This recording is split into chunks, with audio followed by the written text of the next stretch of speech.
What's up, JP here and welcome to JP Investing. Today is July 19, 2026 and we are now looking sa graph ng PSEI. And as you can see, medyo may uptrend, no? And medyo na basag nyo na rin tong resistance na to, no? Tong resistance na to. So, hoping tayo na magtuloy-tuloy, no? Para sa update natin ngayon, no? Medyo maraming mga pwedeng mangyari o magbago sa portfolio natin, no? Medyo nag-take tayo ng risk ngayong mga nakaraang buwan. What I mean is madaming pwedeng mag-make or break ng portfolio natin, no? Merong tatlong kumpanya akong nag-take risk ngayon, no? Mamaya sasabihin ko kung ano-ano yun, no? So, punta muna tayo dun sa Excel file natin. So, nandito na tayo sa aking Excel file and nasa week number 143 na tayo. So, it means 143 weeks na tayo nag-i-invest sa Philippine stock market, no?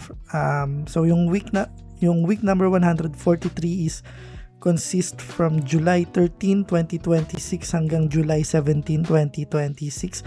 Nakapag-invest na po tayo sa wakas. Pinahuli nating invest is February 20 pa, no? And nasundan na lang nung July, pero ayun nga, medyo maliit. Pero okay lang yan. Yan lang yung kaya natin sa ngayon. So be it, no? Dividend receive, wala tayong na-receive this week, no? Pero last week na-receive tayo ng Citicorp, no, na 396.9 pesos, almost 400 na rin. This week bumili tayo ng FGen. Ang pinambili po natin dito is yung medyo nagbenta ako ng konti ng RFM, no. So ito yung isang company na sinasabi ko kanina, no, na medyo nag-take risk tayo, no. So sa FGen, hindi ko sure kung alam nyo na to, no, na medyo nagkaroon ng bullish trend ngayon yung FGen, no, netong week na to, no. Ito, no. So ayun, after niya pinakamataas 22, no, medyo bumagsak na siya and hindi natin alam kung ano mga susunod na mangyayari dito, no. So yung reason po nito is hindi ko lang, pero sa broker ko, no, nag-i-email sila, no, na kung bakit or ano yung reason sa pagtaas na tong FGen, no. Gulat niya ako, parang first time ko nakita yung broker ko na yun na nag-email sa certain stock, no, ng reason yung bakit nagkaroon ng bullish trend, no. So ang reason is merong, hindi ko sure kung anong nationality yung company, no. Merong private company sa ibang bansa, no, na gustong bumili ng isang ng stake ng isang company, no, na merong pagmamay-ari yung FGen, no. So if I'm not mistaken, nasa 142 billion pesos yon if ever, no, na ibenta nila. So kung sakaling ibenta nila, edi malaking pera yon na mapupunta sa FGen, no. So again, pwede nilang ipalakasin pa yung company or pwede nilang certain parts of it pwede nilang ibigay as dividendo, no. Hindi natin alam, pero sana. So ayun, bumili rin ako, no. So parang nag-invest yata ako dito ng 10,000 lang.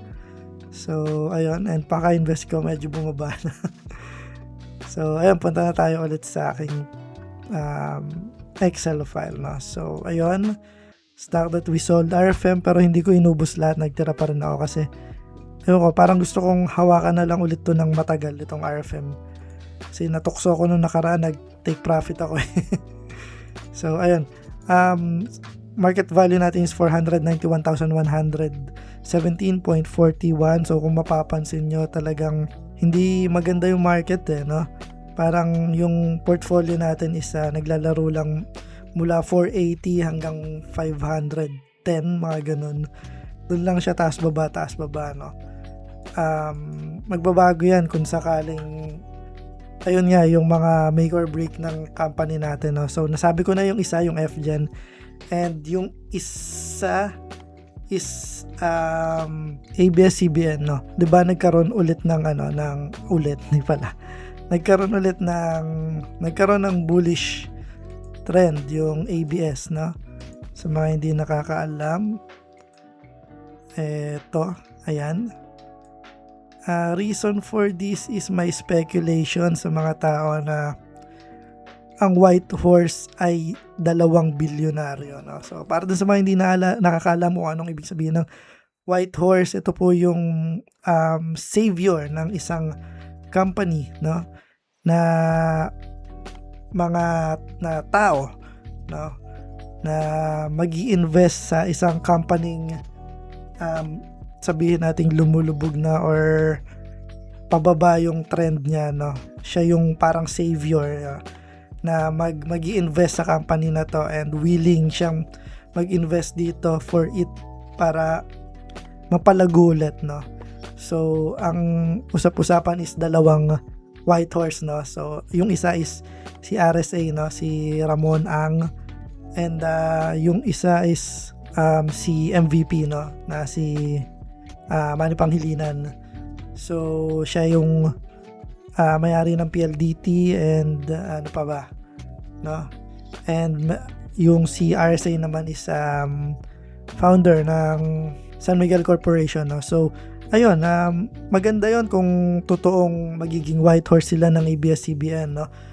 Pero actually akala ko kanina, no, yung investors meeting, I believe sa investors meeting malalaman, no, kung kailan talaga mangyayari yon, no? Kung sila talaga ay magiging White Horse ng ABS-CBN, no? So, investors meeting is supposed to be kailan nga yun? Silipin lang natin saglit, no? No, stockholders meeting was supposed to be on July 24, no? Kaya lang na-postpone, naging August 19. Akala ko nga ngayon, akala ko July 19 to August 19 pala. So, ayun, doon natin malalaman, no, kung magtutuloy-tuloy ba tong pagtaas ng ABS, no, dahil sa mag-i-invest yung 2 bilyonaryo, no, na 2 business tycoon dito, no. So, kung mag-invest, tataas pa to, kung hindi, bababa, no. Pero I have a very high expectation, no. I have a hunch na mag-i-invest sila pareho. So, sa akin lang yun, do your own research. So, next, yung pangatlo is yung Semirara, no. So, para dun sa mga hindi nakakaalam, yung Semirara is nag-file sila ng kaso laban sa DOE, no. So, which means possible na ma-delay na naman yung bidding, no. Tungkol saan yung kaso? Tungkol po ito dun sa mga assets ng Semirara. I think dun sa mga machineries nila, something like that, no. Ang gusto kasi sanang mangyari ng DOE na kung sino yung mananalo sa bidding, isa kanila mapupunta yung mga, let's say, mga equipment, no. And syempre hindi naman pumayag yung Semirara, no, na syempre sa amin yan, kami yung nagpundar niyan, bakit nyo kukunin, no? Kaya nilalaban ngayon nila, no, sa korte. So, anong ibig sabihin nito? Maganda ba to o hindi? Hindi ko alam, no. Pero ako, para sa akin, kahit bumaba pa yung presyo ng Semirara is nakapag-decide na yung isip ko, no, na ang Semirara, ang DMCI is cash flow ko na, no. Hindi ko na nakikita siya as yung market value niya. Nakikita ko na siya as cash flow, as dividend na dapat pumasok sa akin, no. So, ayun, kaya patuloy pa rin ako mag-invest. Although sa ngayon, hindi ko pa dinadagdagan yung stakes ko sa Semirara kasi medyo nakabinbin pa, no, yung mangyayari. Hintayin lang natin kung anong mangyayari dun sa bidding. Kung manalo, invest ulit. Kung matalo, invest ulit. So, ayun lang. So, balik na tayo dito sa ating Excel file. So, unrealized gain is 715 pesos, no. Hindi ito ang dapat tingnan nyo, no. Kasi madali lang naman pataasin to, benta mo lang yung mga red mo, tataas na yan, Ang hindi magandang, ang dapat nating pagtuunan ng pansin is itong total gains, no. Kung andito talaga yung tunay na kung panalo ka ba o talo ka, no. Kasi ang dami ko nakikita sa Facebook ngayon na nagfi-flex sila na ang taas nung gain nila, hindi mo alam malay mo, binenta lang pala niya yung mga pula niya doon, kaya lahat ng natira green, tapos tumaas na yung unrealized gain niya, no? Mamaya ganun lang ginawa noon. So ayun, di tayo dapat magpauto sa ganun, no? Hindi naman talaga yun ang basehan kung panalo ka o talo sa investing, no? So ayun lang, and total dividend is 46,555.85. Ito rin ang isang basehan, no, kung panalo ka ba o talo. So meaning ito na po ang total dividends na na-receive ko sa pag-invest ko sa loob ng 143 weeks na. So we have a total gains of 134,482.41. Ito na po yung total gains ko. Sama-sama na to yung unrealized gain, yung mga realized gain, yung mga na-take profit natin, yung mga dividendo, no? Sama-sama na yan. And we have a percentage gain of 37.71%. And we have a total money invested of 356,635 pesos. So, punta na tayo dun sa comparison ng aking portfolio. And so, nandito na tayo sa comparison ng aking portfolio. Pinakahuli kong update is July 3, 2026. And ang pinaka-latest update is July 17, 2026. ABS-CBN mula 3.26 naging 3.51 na siya, tumaas. A-REIT mula 37.4 naging 37.25, bumaba ng konti. Costco 8.19 naging 8.83. Wow, tuloy-tuloy yung pagtaas ng Costco. Halos 5,000 pala tinaas niya, no, within 2 weeks. So ayun, Citicorp 3.49 naging 3.45, konting baba. DMCI 7.4 naging 7.25, konting baba rin. And FGen bumili ako and negative 10% siya ngayon. Honestly, kung wala akong inaabangan sa FGen na decision, mabinenta ko na to kasi nagka-cut-loss ako ng 10% eh. So ayun, hintayin lang natin nung anong mangyayari, and andun kung magka-cut-loss ako or magtutuloy. So ICT mula 913 naging 998 na siya, pumatong na ng 1,000 to. And congrats nga pala kay Sir Enrique Boss Rason, no? Pinakaunang trilyonaryo. And pinakaunang ano ba yun? Pinakaunang trillion market value ng PSE, tama ba? ICT. So ayun, i-correct nyo na lang ako kung mali. So ayun, mula 930 naging 998, nag 1,000 na to nung kamakailan eh. So bumaba ng konti, pero I believe tataas pa yan. So Keeper mula 1.986 naging 1.92 na siya, tumaas.